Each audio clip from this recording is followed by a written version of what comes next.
Good afternoon. Very happy to have all of you here. I'm Caleen Jennings, and it's a real pleasure to introduce you to such a superbly talented panel, all of whom are participating in the August Wilson's 20th Century Festival of Plays here. I'd like to introduce you to our panelists. Across from me is Kenny Leon. He is artistic director of this festival, as well as director of Gem of the Ocean, The Piano Lesson, and Fences, as part of this festival. On Broadway, he directed Radio Golf, which received 4 Tony nominations, and Gem of the Ocean, which received 5 Tony nominations. He's founding artistic director of True Colors Theater Company and served as artistic director of the Theater Alliance for more than a decade. Mr. Leon directed the recent television adaptation of A Raisin in the Sun featuring Sean P. Diddy Combs, which I'm sure a lot of you saw, and he will direct Guess Who's Coming to Dinner on Broadway this fall. Kenny Leon.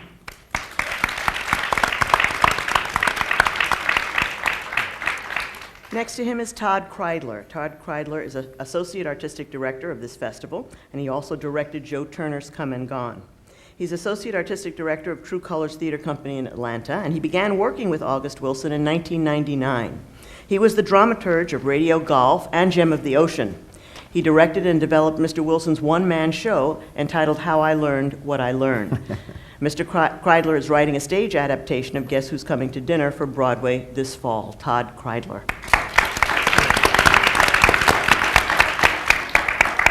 Next to him is Stephen McKinley Henderson, who plays Wine and Boy in The Piano Lesson and Holloway in 2 Trains Running, as well as Elmore in King Hedley II. Mr. Henderson appeared on Broadway in King Hedley II and the revival of Ma Rainey's Black Bottom. He was a member of the acclaimed off-Broadway production of Jitney, for which he received a Drama Desk and Obie and Audelco awards. The production moved to the National Theatre of London. Mr. Henderson played 2 roles in the Signature Theatre's August Wilson season last year. Stephen McKinley Henderson. Michele Shay. Michele Shay plays on Esther, Gem of the Ocean. Ms. Shea originated the role of Louise in 7 Guitars on Broadway and received a Tony Award nomination and an NAACP award. She's played Mame in the world premiere of Radio Golf, and she played on Esther in a production of Gem of the Ocean, for which she received a Floodlight Award. Ms. Shay's directing credits include Gem of the Ocean, 7 Guitars, and Joe Turner's Come and Gone. Michele Shay. And right next to me is Tamara Tunie. She plays Rose in Fences. On Broadway, she was seen with Denzel Washington and Julius Caesar, and in OK with Brian Stokes Mitchell. She's the veteran of many films, and on television, she appears as Melinda Warner on Law and Order SVU. As a Broadway producer, she has received a Tony Award for Spring Awakening and a Tony nomination for Radio Golf. Ms. Tunie.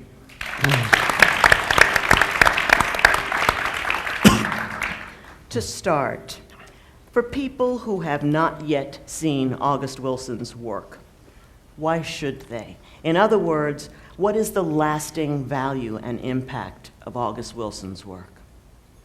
Well, first of all, your life will be changed forever. That's a simple answer. That's all I have to say. Well, you know, I guess I'd say, too, that you should see the heroes who populate his plays, that the people who populate the plays in each decade, you know. I think that you'd be surprised at the capacity of his characters, just the human capacity. I always think that the theater exists to reveal the capacity of the human spirit, that every play you see is about showing you how much we can stand, how much we can take, what we can rise above, what we triumph over, what crushes us, the capacity of the human spirit. And August is as good as any dramatist in any language in terms of talking about people and what people can take. And they don't have to be, you know, kings or queens or college graduates even. They are people who struggle with the complexities of life, and if you're interested in that, and also having it expressed beautifully, you know, eloquently, to have that expressed eloquently, I think that you have to check out August Wilson's work. Great, great. I think all of us are blessed to hear many artists and many writers, those voices, but I think that August Wilson was the greatest playwright, certainly in the last 50 years, if not ever.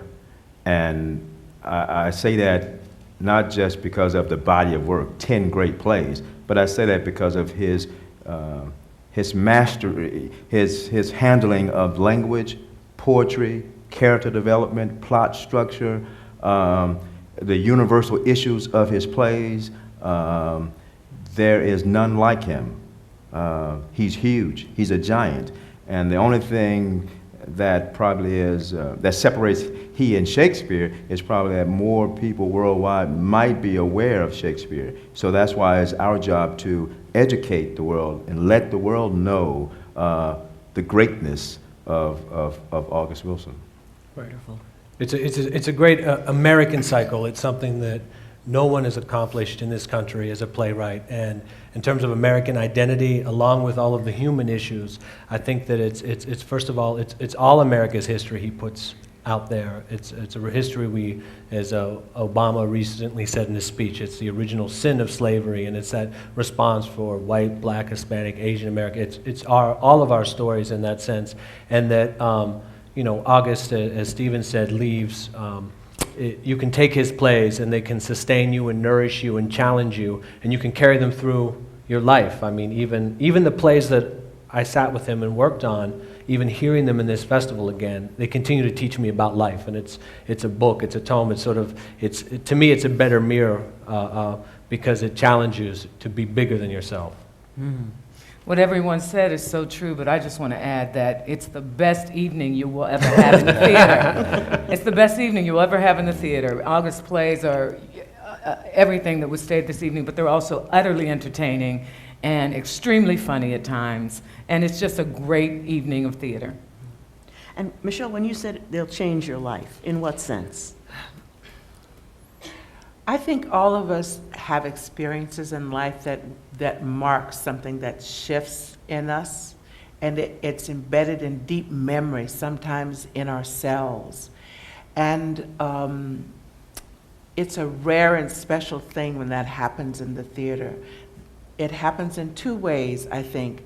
One, in terms of the kinesthetic, the energy that we share together as audience and performer, held by the energy fabric of emotion and ideas that the writer gives us. But the other thing is the thing we long for is a moment of recognition. Like when you shop for something, you shop for a dress or a coat or a record, you are hunting for, you don't exactly know what.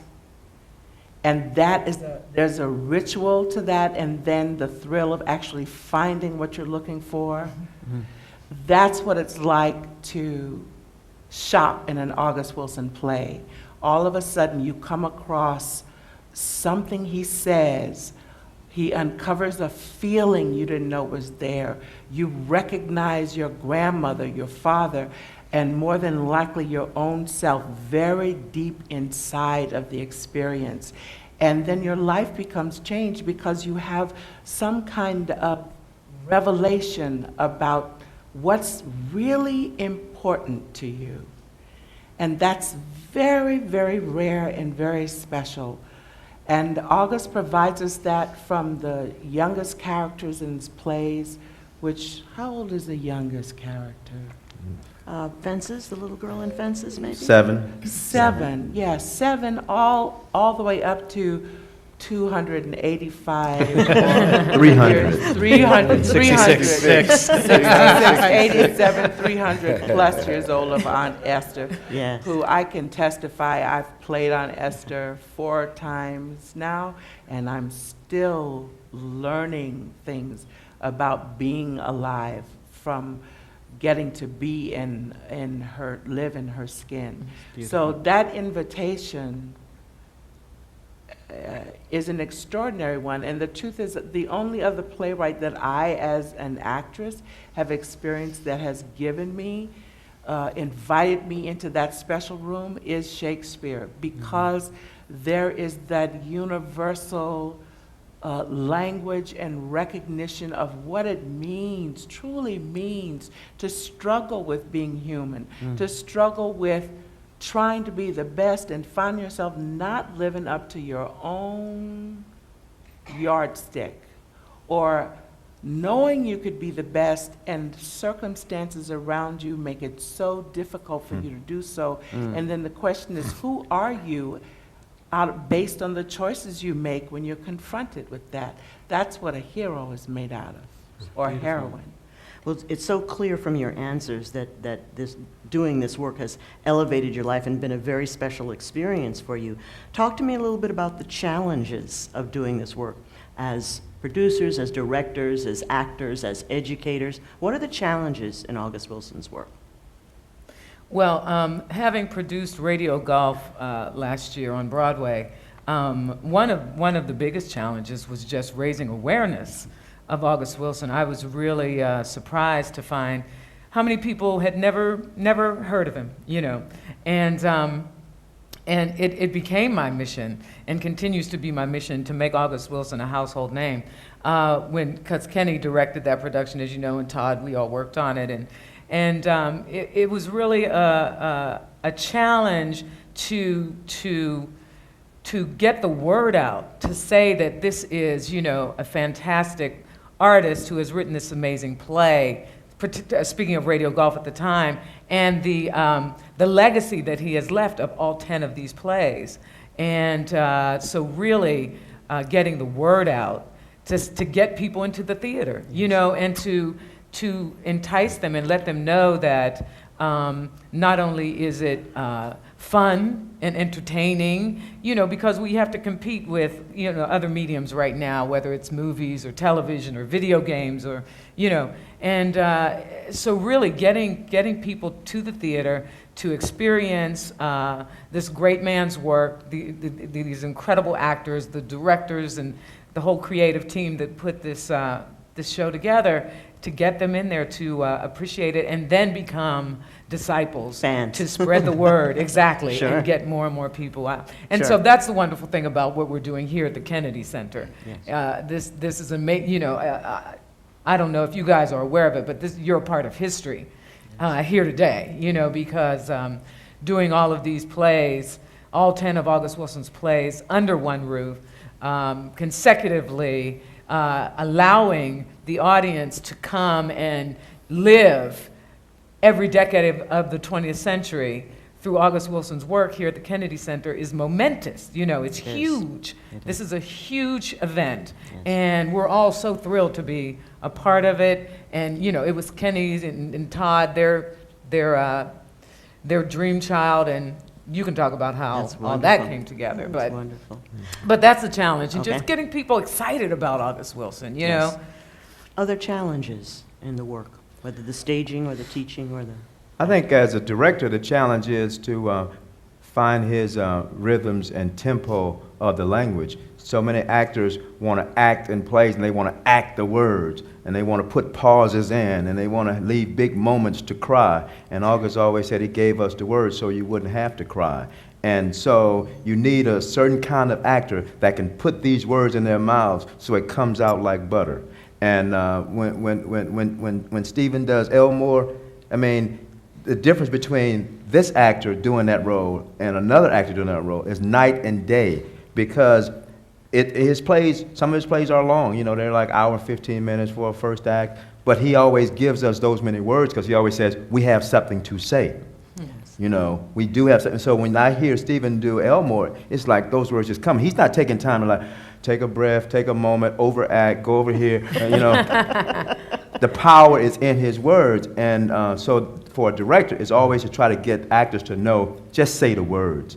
The power is in the words. Yes, you may cry, you may laugh, but the power is in the words. Also, for me, trying to get the actors to understand there's a balance between humor and the drama.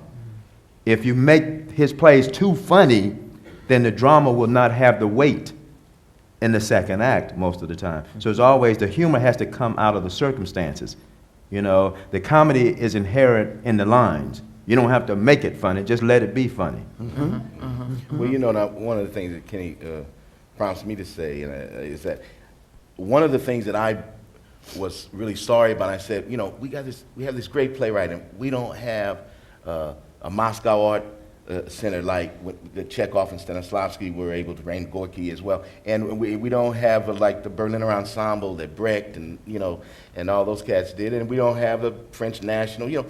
And then Kenny puts together this laboratory, and I look around and I say, we do have this. And all these actors, a lot, you know, people think about the profession, they think about Los Angeles and New York. Well, there's a whole lot of theater between Los Angeles and New York. There's a whole lot of places. And to see the calling together of all these people who've been faithful over their love for dramatic art when there wasn't an August Wilson. We had great writers, don't get me wrong, but we had to survive, you know, with a few roles for a long time. You got actors who could sit down and say, well, where did you do this show? Where did you do that? Because you know that they did. And then he came and left a body of work. And I think that this laboratory that's going on here, the level of craft is increasing because of this exchange, because of this laboratory. I have to take my hat off to you again, because this is, everyone is learning. All the boats in the harbor are rising because the tide's right. And you learn from watching each other, you know, and you learn to appreciate. And I think in terms of acting, we're all learning more to trust the words. Exactly what Kenny's saying. He said people want to come and they say, I want to show you how much I know about this. He said, well, we want to know how much August Wilson knows about that. Yeah. You know what I'm saying? That's what he wants. And so it's making us trust. So I think you'll see even more and more economical and more precise, you know, and passionate performances, because they're passionate in the precision. Yes. It's not in taking, you know, throwing your passion in, because you might get in the way of some of the precision, you know. Yes. Yeah. And that balance, which art is always seeking, it's this proper balance between precision and passion. Yeah. And I think this laboratory is helping I know it's helping me Yes. to trust that it's just like people say, well, we're going to see readings, and everybody who comes says, I forgot they were reading. Readings, yeah. You know, and it's because if you stay with the words and put the life in it, then, you know, you got a better thing than you know, some people who, as they say, master thespian, you know, that they're going off. It's such a joy Yes. to be in the community of artists who I think, you know, we all know that every step we took as artists led us to this. Yes. That this is payoff. That's great. I should also say that I'm grateful to the Kennedy Center for just allowing us to do this whole thing, because what I've realized is the depth of talent in the country. So we have Broadway, we have African-American Broadway actors, we have African-American actors who worked on the West Coast, we have African-Americans who worked in places like Nebraska, we have regional theater actors, we have the group of artists on these stages every night come from all over the country, and how great it is to be at our National Theater doing these plays, you know, honoring August Wilson, because it's about August and what he left us, you know, he left the work. Well, and to reinforce what Mr. Henderson said, the audience is like a who's who. It's like a theater school, because you all are sneaking in to see everybody else's work, and then the DC actors and directors are coming to see. So it really does feel like this amazing classroom here. What you were going to say? I was just going to say that as an artist, it's an amazingly humbling experience to those moments when you feel inside of you that you are being a perfect vehicle for the power that August has put in expressing the soul of these people. We're representing the souls of people that you might not even pay attention to often, who are really great heroes in life. We all know them, we have them in our families, sometimes we are them.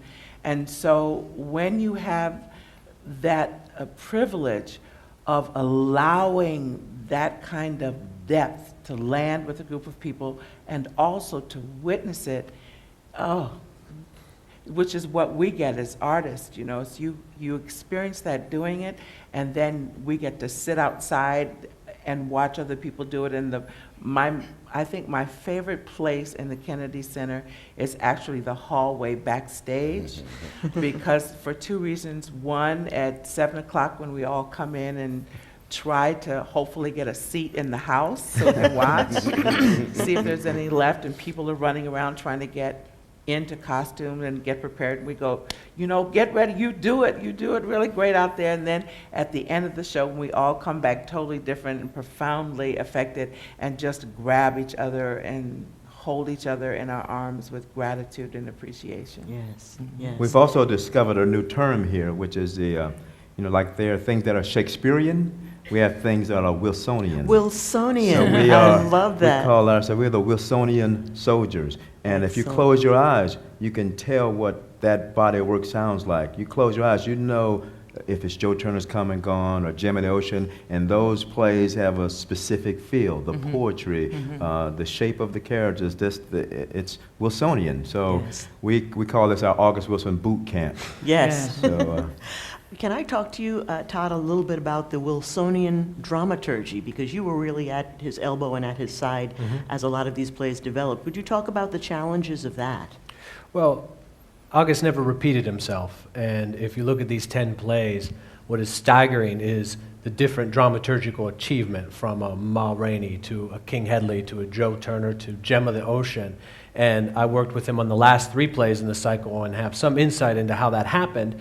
And they all began with a mystery and without any sort of, I got this, or I got 2 Pulitzers, I know how to do this. It was always like a question, a snatch of dialogue, an issue, an idea, and he would throw them into the pot, and these things would start to accumulate. And, I would get calls, my wife would laugh. He would call me at 3 or 4 o'clock in the afternoon, and she would say goodnight to me because we would be on the phone. And I remember one time he was like, Todd, man, it's 6 o'clock in the morning. I said, no. I said, it's 9 o'clock. I'm on the East Coast. The sun's already come up. We've talked all through the night, gone through 2 cordless phones, and he would begin these speeches on Esther's speeches in Gem of the Ocean was sort of the seed of that play. Radio Golf began with Roosevelt talking about the first time he hit a golf ball. I asked myself where had I been all my life, and they grew out of that. So and he had different criteria. So when he was writing King Hedley, which I didn't work with him. I worked with him at the first production of King Hedley, and a story I love to tell is we were we were just getting to know each other and working. We were working through a scene, and we were like, "Yeah, let's move this over here and put this here, and move this here, and move this here," and everything was sort of coming together, and we were solving the problems that we'd seen in the rehearsal room. And then he was like, "Oh, that's great, man. That took us 15 minutes, man. Only 15 minutes. 3 years in 15 minutes." And it was that 3 years of putting these pieces together, and he had this Greek idea. He wanted to write a King Hedley II, and he wanted to subvert this idea that a character like King, who would be seen as a criminal and a man with his ragged scar on his face, that his humanity was worth something, and what was his internal life, and what were the circumstances that led him to that point in the play. For a play like Gem of the Ocean, I remember early on he said to me, he said 2 things important to the dramaturgy, and part of my job was sort of to keep the refrain, keep the long memory of what was trying to be accomplished. And the first thing he says, it's set in 1904, but it's being written in 2004 or 2002. So if you look at the play, you'll find all kinds of resonance for an unjust war that we were embarking on. So the question of say a man-made truth as opposed to moral truth, though that's at the core of the play. You look at a character like Solly Two Kings, who, is he a freedom fighter or is he an insurgent, in the revolutionary period? So all these things were happening in the world that are echoed in Gem of the Ocean. And then also he said, he says, I don't want to use any dramaturgy that wasn't available except when the play is set. So that immediately put me in mind of Ibsen, Chekhov, maybe Shakespeare. And again, we didn't follow this in an academic way. It was just sort of this feel. So Gem of the Ocean has a little bit of that. It feels like a problem play of Ibsen's. Mm-hmm. It has some melodramatic elements to it, but all those were sort of just an idea. And I think that's how, you look at Piano Lesson, you see the farce. I mean, that was August's idea of farce. He had read Albert Murray's The Hero in the Blues, and the idea of farce is the highest form of art. So he said, well, let me do my version of a farce. And Fences is purposely his well-made play. I mean, you know, he took that on and says, you know, everybody after seeing Ma Rainey and even Fullerton Street and his early play said, I can't do that. Let me show you. Here, I can do this. And it is a well-made, well-constructed American play. Yeah, American play. So each one was consciously done. And that's what, I mean, discovering that in terms of the personal discovery, as well as, again, as everyone here says, you can't ever know the work. It's as unknowable as life itself. So if you keep giving yourself to it, it's going to give back. And to see night after night, it's staggering. What a master, as Kenny said earlier, what a master craftsperson he is. Well, you've all talked about feeling, and you've all talked about discipline and sort of keeping them in balance. With that as sort of a context, how do you start? You get assigned to a role. You decide to direct. You decide to produce. Where do you start? What's the first part of your process? Getting out of bed in the morning. and tackling this. You know, I'm going to talk about this particular situation here at the Kennedy Center. My agent called me and said that Kenny wanted me to come down and do fences, and I immediately said yes. I didn't even know when it was going to be or whatever, but this is my first August Wilson play. I've never done August's work. I've seen it and admired it and experienced it as an audience member. I remember seeing Ma Rainey when it was in New York, when it first came to New York, and it was his first play on Broadway, and it came with a force of nature. I had never seen anything like that before, and I was so thrilled and inspired. And I went to the opening of Piano Lesson as well. Of course, I saw Fences and, you know, was amazed. And I went to the opening of Piano Lesson, and that's when I was able to first meet August. And, you know, was just so overwhelmed by his humanness, you know, and I'm from Pittsburgh, he's from Pittsburgh, you know, so everything he writes about, I know, you know, and it resonates in me in a way that is really, really special. So,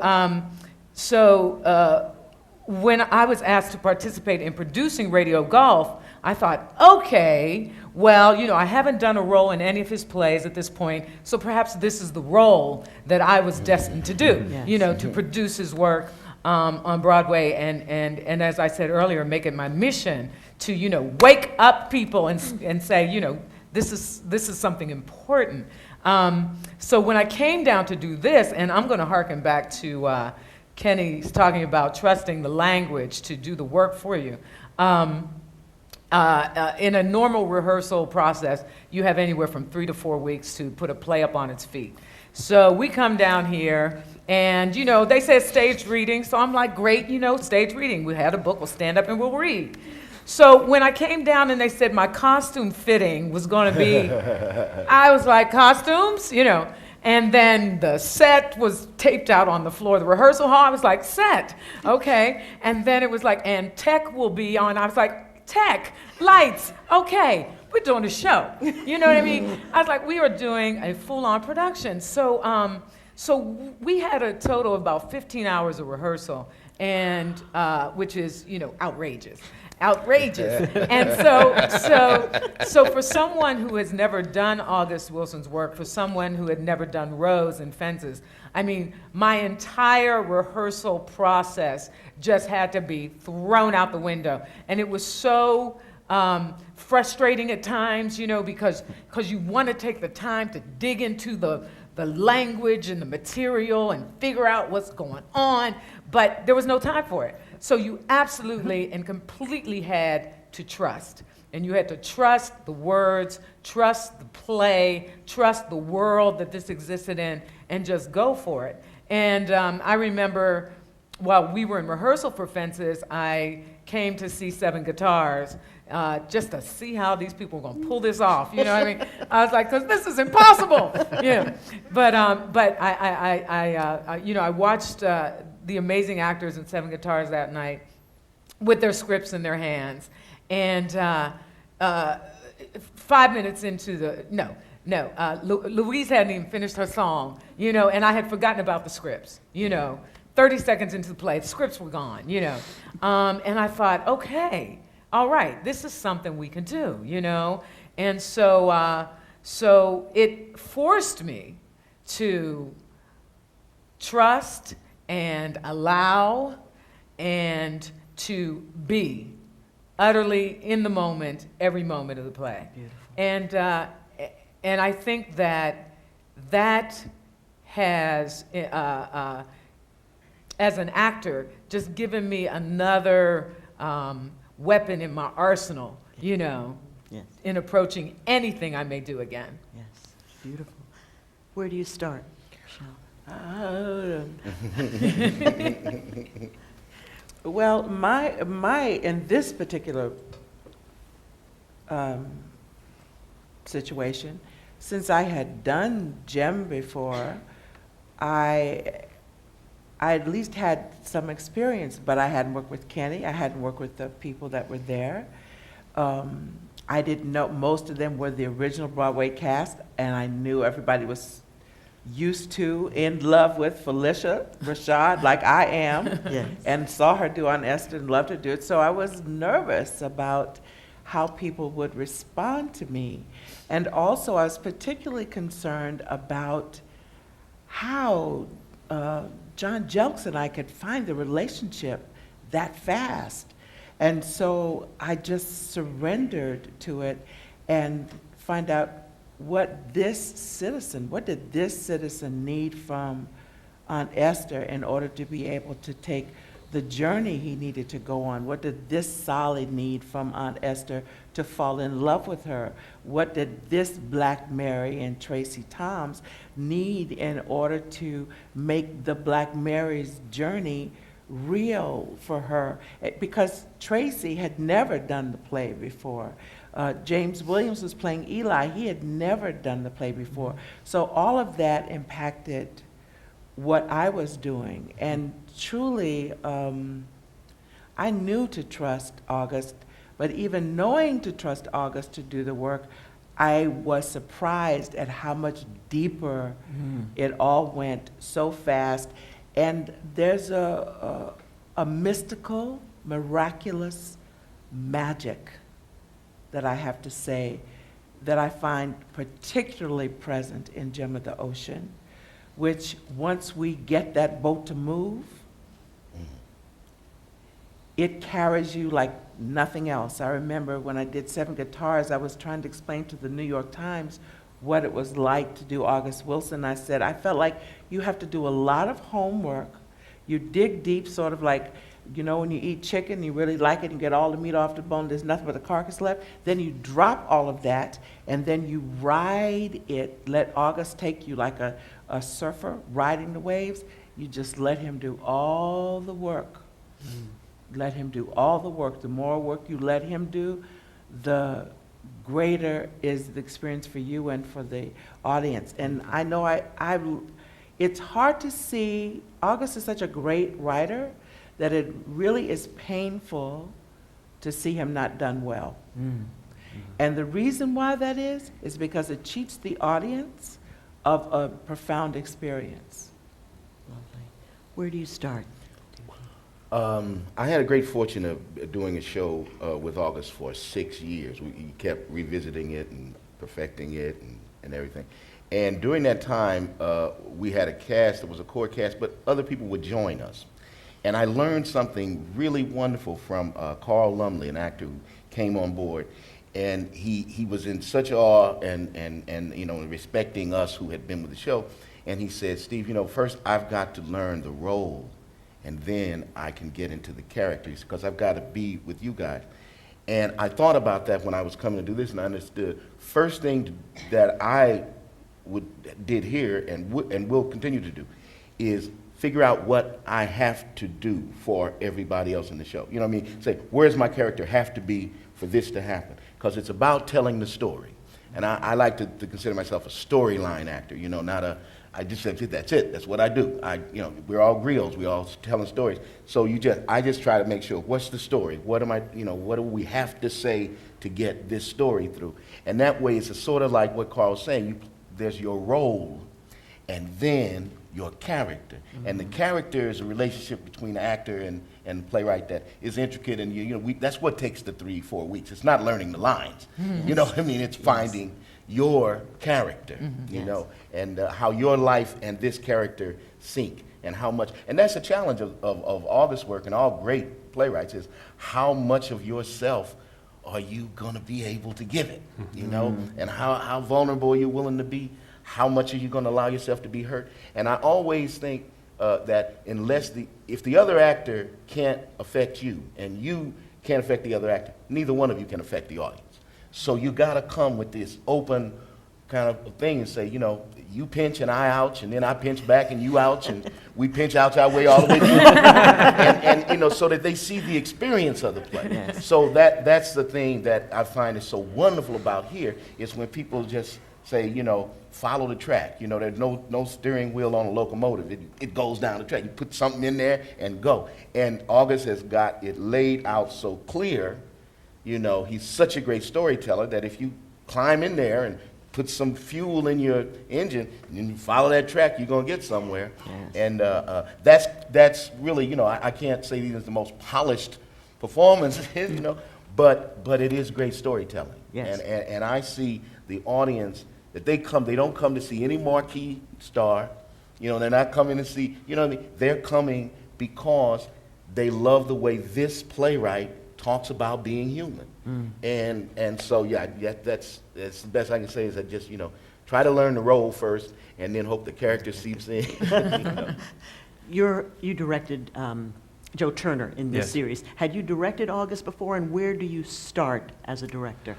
My only caveat to be in the room was that I had directed August himself in the one-man show, and I hadn't seriously pursued directing in 7 or 8 years. I've always been a writer.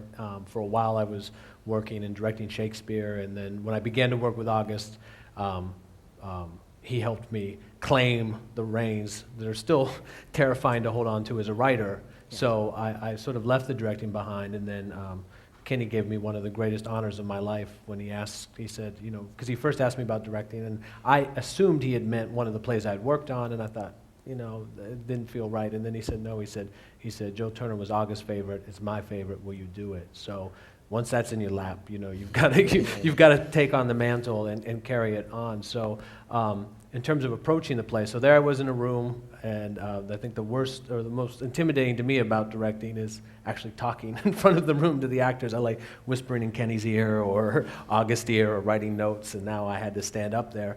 And, you know, this whole concept was all Kenny's brainchild, and he set up the aesthetic conventions that we worked under. So we were supposed to have 3 props, 1 set, you know, eventually 10 hours of rehearsal.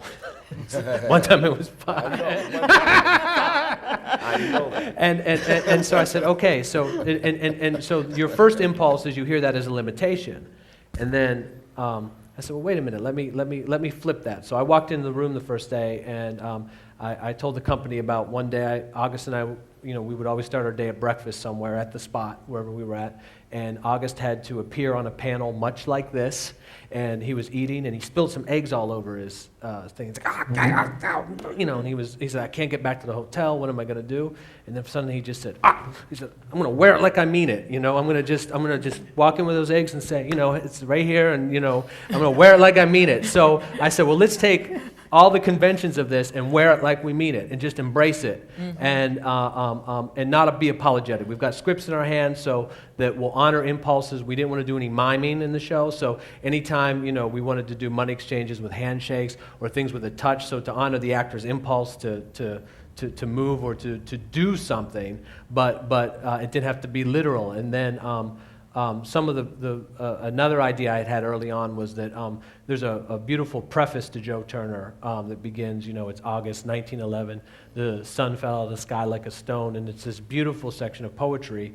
And I told Kenny I wanted to include that in the production because, first of all, it foregrounds a lot of the major ideas of Joe Turner, so that you hear about the migration up from the south, so that when you meet Jeremy and his clodhoppers, you know, you all of a sudden has an echo, oh, he just came up from the south, and the workers coming in Pittsburgh and stuff. And it also sets the context for this is a presentation of the words, and it puts it all in August's mouth, and it foregrounds that. And then later, Kenny extended that to a convention we used in all of the plays. But I thought if we set that up, and then also, I said, okay, Todd, well, you may not be a director, but you're a storyteller. So I used a very storytelling approach where, and I didn't stage every entrance and exit. I said, okay, what's the most important first entrance in the play? It's Loomis and it's Zonia. So I said, okay, they'll be the first people that walk through the door. So when I did the preface, I brought in all the members of the boarding house, and I sort of just had them come down the steps as the preface was read, had them sit and make their entrances off the set. And I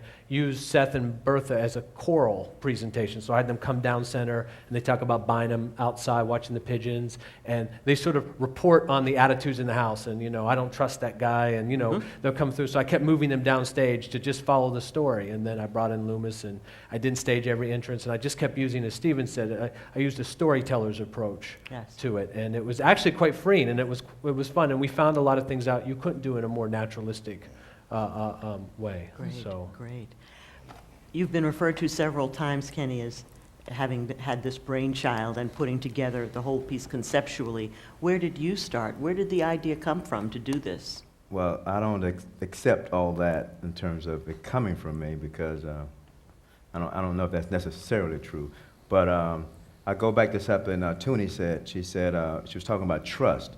When I start on any project, it's about trust. And I think as artists, we have learned through this process, if you just trust each other as actors, if you just trust the words, if you just trust the stage manager, you just trust all that, the story will happen. So if I go to intent, I always follow the playwright's intent. This whole idea for this whole project started with intent. And Todd and I were working with August on radio golf when he was in the last few months of his life. And I never thought August would die. I didn't accept that.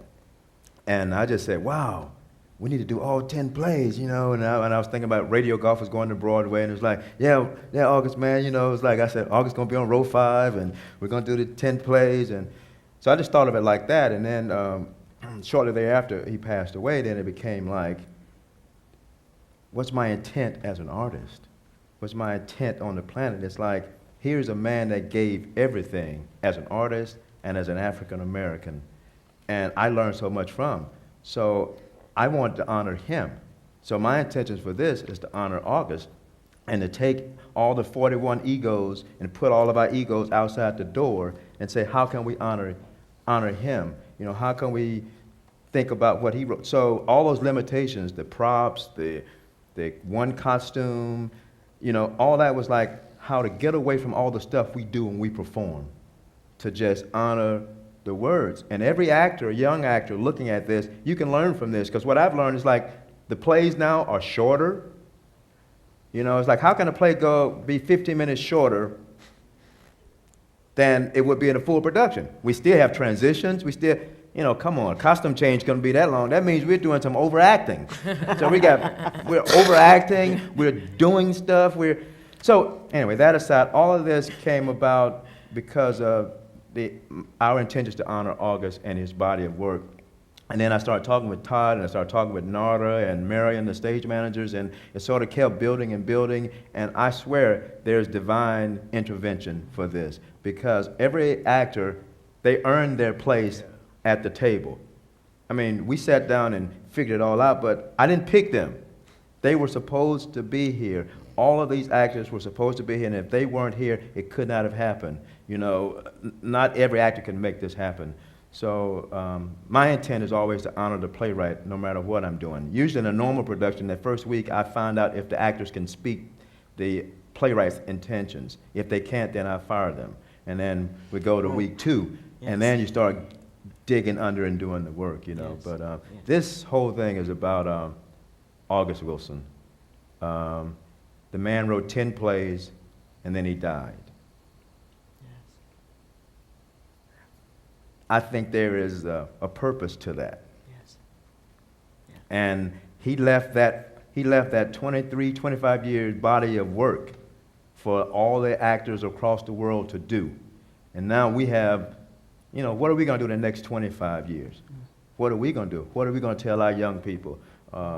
He gave voice to the garbage man, to the guy who runs a funeral home, to the common man. And, there's something in that. So I am just moved to be a part of this. I think that it wasn't my choice. I think God sort of put me here as one of the things I do to do this, to honor Him. And I'm just so proud to have worked with these actors and designers, and it just has been a joy in my life to be able to just Yes. Well, do the you work. talked about two things. You talked about legacy, and you also referred to the young people in the audience. And this is probably going to be the toughest two questions I ask you because you're all so eloquent. In 1 minute, in 1 minute each, can you tell the young folks in the audience how you got to sit here? What was your path in 1 minute? Wow. So I'm first, okay. In 1 minute, well, you know, I think for me as an actor, there was just nothing else that I wanted to do. I mean, I really felt that this was the reason that, you know, I'm on the planet, to do what I'm doing, which then, acting then led to producing and directing. And, you know, a lot of young people ask me, you know, they come and they say they want to be famous, or they want to be on television, or that, you know, all these things. And so the first thing I ask them is, what else do you want to do? And if they have a response like, well, I thought maybe I want to be a lawyer or a doctor or whatever, you know, then to me, I know they don't want to be an actor, because it's a very, very challenging and difficult life. And I think you really have to be passionate about being an actor or being an artist of any sort in order to be successful at it. And when I say successful, I don't mean necessarily rich or famous. I just mean really working in the craft that you love, and, you know, being happy in your life. Hold you to your Oh, minute. great. Thank That's, you. my minute's up. My minute's up. Michele. I think you need nerve. I had nerve. I was bold. I made friends with and was mentored by people who were already famous and knew what they were doing, particularly Lou Gossett Jr. and Sidney Poitier and Lloyd Richards. And then you want people to talk about your good work. That's the main thing. And be persevere. Don't give up, because you're always moving and growing, and something is happening when it doesn't look like it. Just like when you plant a seed, you don't see that the flower is coming up right away. That's the hardest part, is to develop that patience when it looks like nothing's happening. Thank you. Yeah, like teachers, I had great teachers, and as Michele is saying about mentors and people along the way, and they were people who wanted to find out what you had and then help you, you know, contribute that in a way that you could survive on. And so I can honestly say that I had just some incredible teachers, and it was during, you know, before integration, when we had math teachers who could have been engineers, and as soon as the floodgate dropped, you know, they were novelists who were teaching English, and so that love of poetry, and yeah, I started with the Easter Sunday reading a poem, you know, in the thing, and people saying, you know, boy, you go on with that, and so that encouragement is why I'm here today, from teachers and mentors like that. Beautiful. Yeah, I echo the mentor aspect, as well as to say the work is the center of my life, and that is tremendously rewarding, but it's also at a great cost as well. I mean, everybody part of this festival has paid great personal cost in your family, your personal relationships for that. And but the work is the center. I follow that wherever it leads me. I aspire to, you know, truth and clarity. Listen. Listen, and be ever curious. Be ever curious. Not knowing is freedom. You know, it's be fearless in not knowing. Lovely. I am here because of Mamie Wilson, who is my grandmother, who passed away in 1992, and because of my mother. And my grandmother, I'm the product of generational prayers. And when my grandmother got on her knees and prayed for her grandchildren to have a better life than she did, and she didn't even know that I would be in this field. But so number one, I would say my grandmother, she taught me how to laugh, how to cry.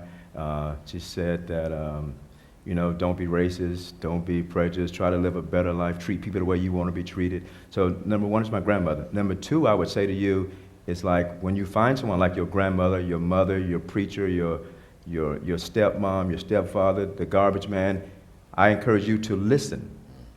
To listen. Older people, there's a reason that they're older, because they have lived life, and so many times you got to trust. I've been young too, so many times I did it my way. I know what I'm doing. Listen to the older generation. Why should you walk down a road if they've already walked down that road and told you some bad dogs down there? Don't go down there. You're gonna get stuff on your shoe. Don't go there. So listen to our elders. And elders, we got to give back to our young people. The August Wilson play you're dying to do, that you haven't touched yet, that you're dying to do, or the role that you say to yourself, could I really do it?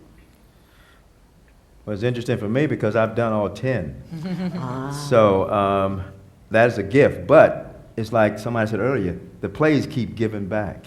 Yes. So like I'm on my second or third time doing the plays, and I keep learning, I keep growing because I'm growing with the plays. So I just want to keep doing them over and over. And when I see young people do like the monologue competition on Monday, you know, when I see the young people do the words out loud, that's a way of working on the work as well. Yes. You know, like I said, Fences is my first August Wilson experience, so I want to do all the plays. And I want to play all the women, no matter how, you know, big or small. And, you know, I look forward to and am terrified of eventually doing Aunt Esther in Gemini Ocean. Yeah. Yes, she will scare you. Yeah. And she will keep you from going to sleep at night, too. Amen. Amen. She'll make you dream and a lot of things. I don't know what to say because playing Aunt Esther is the greatest role of my entire career. And I loved creating Louise in Seven Guitars. I adore Louise. And recently, when the box set was published, when all the plays, I guess you all know you can get all the plays in one set now, which is phenomenal because I don't know anybody but Shakespeare that has that. And they're $200, but that's not a lot because you spend $200 on a pair of tennis shoes. So save up your money. And they're beautifully And they're beautiful. packaged. They're Exactly. really beautiful. Yes. But several of us read from the plays, and I got to do Louise again, and at first I said, this is like rusty. I don't quite, remember where she's coming from. But then it was like riding a bike. I got in there, and I was, in bliss, Yes. getting to be her again. But I suppose, any of them, but Rose, I never thought about doing Rose. I suppose that might come down the pike sometime. Yes. Yes. Yeah, I just really like when directors surprise you and ask you to play a role that you wouldn't think of, and then it turns out to be one of your favorite things. That's what I really like. So any of the roles that anybody asks me to do, because I'd rather be working than out of work. Are you going to direct again, Todd? What are you going to? Oh, I don't know. I think my mission, as Stool Pigeon says in King Hedley, to paraphrase, the stories have already been written, and all that's left now is the playing out. And I think what's most important to me is to get it in all of your hands. Kenny and I working on the monologue competition, trying to get it national. The real impulse behind that is to have, when I was in high school, I read, Shakespeare and Death of a Salesman, The Glass Menagerie, and I think everybody here should be reading Joe Turner. They should be reading Fences, and that I want to forge that into the consciousness of young people. So the monologue contest is one effort. I mean, in terms of my future relationship, anything to help enlarge in the scope and value of the work. Beautiful. Beautiful. We're coming up onto the end. Could each of you share your favorite August Wilson story with us? Or your favorite rehearsal story, as the case may be, if you didn't know August personally? What's your favorite story? And I know you have them because you were laughing in the back there before we came on. Well, I could tell mine in radio golf, when I'd be waiting to go on stage as Mame. Todd and August would be sitting, they had like a little corner of the room and a little table where they'd be writing and everything. But when August watched you do his work, he knew every line, and while you were talking, or the character was talking, he'd be mouthing the lines and total delight, tapping his foot and falling out at at all the jokes. Oh, that's like one of my favorite memories of him. I love that. Yes, yes. It's just impossible for me to think of, like, one particular. So, but one of the favorite times I was with him is there are two actors, Anthony Chisholm and Willis Burks, and we were backstage at Crossroads Theater, and these guys they're great friends, and they're always playing around with each other. And the stage manager there happened to see August and said, "August, you really should write a situation comedy for these guys." And August said, "All you need is a situation." And he said, "There's no need to supply any comedy with these two guys." And I felt so. We were all back there laughing, and and you realize, well, how blessed we are to be running with one of the big dogs like this. And running with. He's such a great person and artist, and Yes. yeah. Yeah, I mean, my favorite, 6 years of my life from the fall of 1999 until he passed away. So I can't give you my favorite, but I can tell you one story, is when we were doing the one-man show, August and I were wrestling. He wanted to tell his stories. He had a wonderful, mountains of stories that he could tell anecdotally, and I envisioned it as a theater piece. So we were sort of at war over that. At one point, I just said, "Listen, you want to tell your stories? Good. I'm going to go get some sleep, and I'm going to go home the next day because you can just go up and do like you do on your panels." And so we shaped this theater piece, and we're ready to go on our first day of rehearsal. And we walk in, and we're talking about the news of the day, and walk in the rehearsal room, and there's our stage manager is there because we're ready to finally go into the room with this. And August, all of a sudden, he just stops. He says, "Todd, man, who's that?" And I said, "That's Michael Paul. Remember he worked on King Hedley?" And he said, "Why is he here?" And I said, "He's our stage manager." And he said, "Do I have to do it in front of him?"